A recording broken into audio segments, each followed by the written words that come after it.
I think it takes a special kind of person to be a fish keeper. I mean, you've got to be someone who's willing to work 9 to 5 and then give up that hard-earned money for some rocks and a stick to put into their little trophy case filled with water. Okay, but the stick is a really nice stick. Woof woof, we're actually all dogs. Nowadays, when I leave the house to do anything, I'm usually just looking for nice sticks to bring home. The real reason why I left the house is secondary. Don't get me started on hikes. My wife is even starting to treat me like an actual dog. It's crazy what this hobby has done to me. Last time I went blueberry picking, I picked 0, and I really mean 0, blueberries. And instead I picked up like 20 sticks. People were looking at me. I had to sneak them sticks into the back of my trunk. I'm still not sure if that's technically stealing because you only pay to pick up the blueberries, you know? Not the sticks. She wants my finger. She's an assassin. Ah! Why are you so mean, Tamago? Ow! This is what I get for trying to bond with my fish and hand feeding it. Ever heard of don't bite the hand that tries to feed you, bro? And don't get me started on rocks. I grew up kind of poor, living out of garages when I was a kid. So when I grew up and became a fish keeper, I really struggled in handing over my hard-earned money to the cashier at my local fish store in exchange for some frickin' rocks, man. I think at one point, as I was handing them the money with my right hand, my left hand instinctively grabbed my right arm as if saying, "Stop, what are you doing? Get some help." What would our parents think if they saw us buying rocks? That's why foraging for rocks and sticks in nature itself is a great way to save money.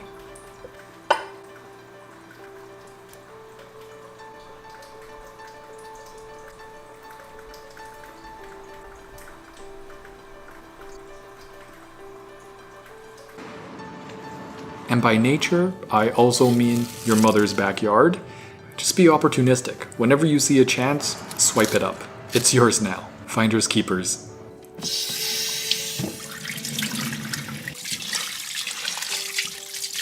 Fish tanks have definitely taught me the importance of delayed gratification.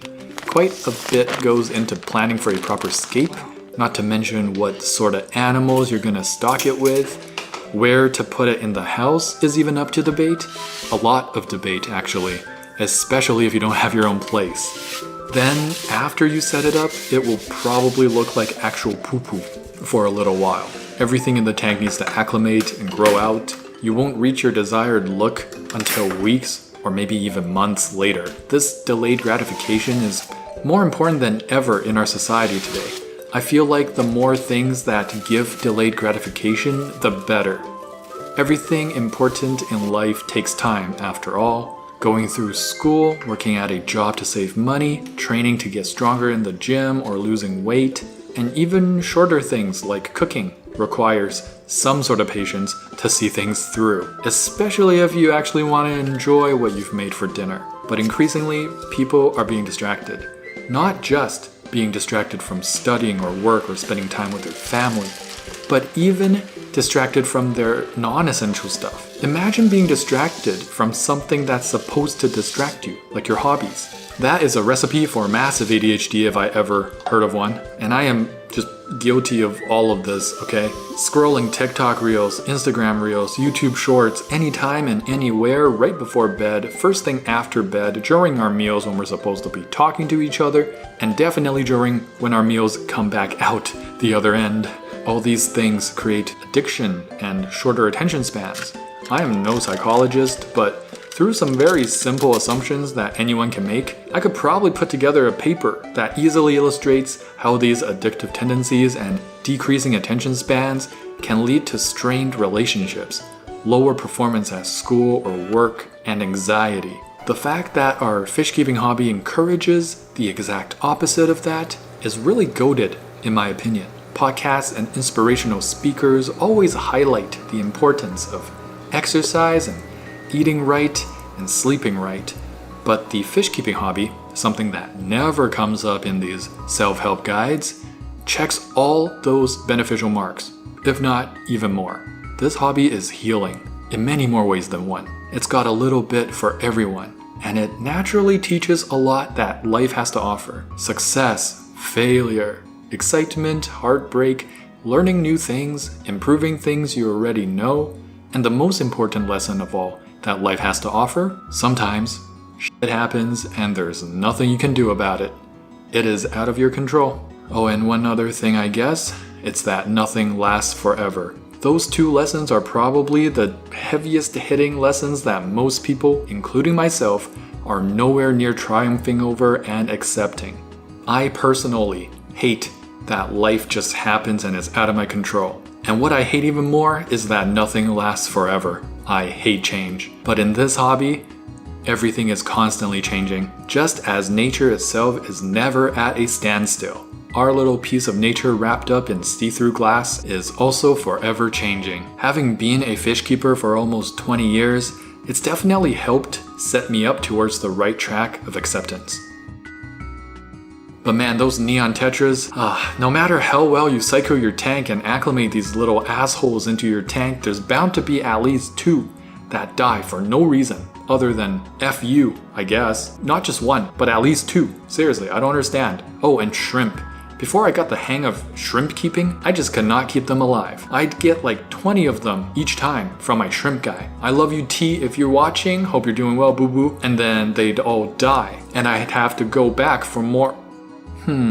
I sure hope T wasn't doing me dirty that whole time, giving me 6 shrimp on purpose, actually. Goodness gracious, man. If that was true, that would break me. Perhaps betrayal is also another life lesson to be learned in this hobby? That's crazy. I have never thought of that before. T, you mother... Don't get me started on Java Fern. What the even is Java Fern? I swear that thing is sent to Earth from hell. Okay, no, that's an exaggeration. Hornwort was sent from hell. Satan literally scooped it up with his penis and dipped it into Florida or something. But Java Fern, I know some of you love the crap out of that sorry plant, but I can't for the life of me keep it alive for more than 2 years. And in those 2 years, they're just slowly dying. They're not even thriving. You know, they give off those stupid little babies on the backside of their leaves, and then they all end up dying anyway. Does anyone find enjoyment in that? Because I do not. That is a whack experience, man. Speaking of whack experiences, I can't tell you how many times a simple water change has scarred my life. I once accidentally dumped a whole large bucket's worth of water onto my parents' laminate wood flooring instead of into my fish tank like I intended. They were not very supportive of my fish keeping hobby back then because they wanted me to focus on school more. And that was the biggest nail in the coffin if I ever seen one. That was a crazy day. Your boy had to pull out the old ultra crying card to stay in the hobby. Man, times were tough. Count your blessings, fish keepers. I had to cry out more water than the bucket spilled. Didn't pee for like 2 weeks after that. Got no water left in me. Oh, and then there's the siphoning tube. The horrors of that dubious thing. Always accidentally swallowing nasty nitrate tank water down my throat. Might as well call me the throat goat. I just took it. For years. And then I retired the whole sucking thing. I recommend the same to you. Just use gravity when starting a gravel vac. You'll thank me later. Unless you're into that sort of thing. Some people really love their aquariums, I guess. I have actually come to enjoy the plant side of the hobby, even more than keeping the fish. Don't get me wrong, the fish is definitely the most important part of the fish keeping hobby, or else it'd just be called plant keeping, right? Us planted tank enthusiasts are so crazy about our plants because it creates such a beautifully natural, healthy, and harmonious environment for the true kings of our aquarium, the fish and the invertebrates. But man, are those plants addicting. I am not even a dad yet, but whenever my plants do well and give off new shoots and leaves and buds, I feel like such a proud dad.